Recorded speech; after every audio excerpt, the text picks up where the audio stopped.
The kid that grew up in North Philly was a kid who really had no clue what the world would allow him to do. I thought that my neighborhood was bounded by Broad Street on one side and Connie Mack Stadium on the other side, and I never envisioned that I would have the kind of opportunity that I have here. When I came to this company, my first job here at Merck was as the head of communications and policy working for Roy Vagelos. Roy was a physician scientist, and I learned about the importance of science. More than 90% of what we think are good ideas are ultimately going to fail. Now, my father had Alzheimer's, and we had an opportunity, we thought, to develop a medicine, a compound that would have an impact.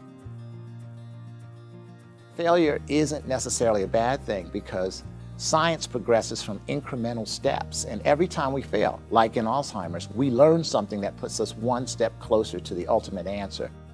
In this business, we have a form of innovation that's really tough. It's called invention.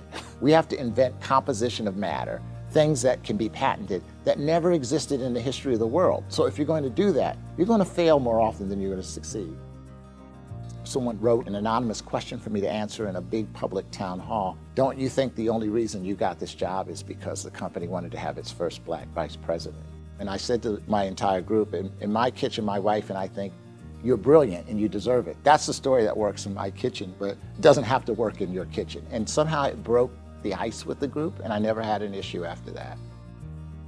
I represented a gentleman named Bo Cochran who was on death row in Alabama. When I first learned of what the facts were, it was really clear to me that there was a manifest injustice that had occurred in this case.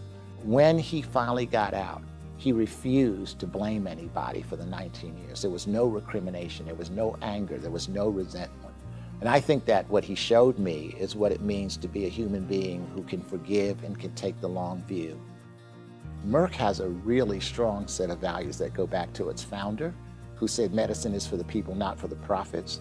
And that's what I try to do, is to try to bring a sense of the other folks, the people who are not heard, who are marginalized in society. How do we deal with the disparities that affect that specific group of people?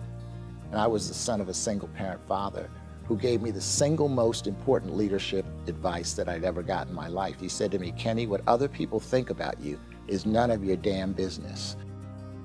And that has helped me tremendously in this job because it allows me to focus on what really makes a difference, which is how do we alleviate human suffering.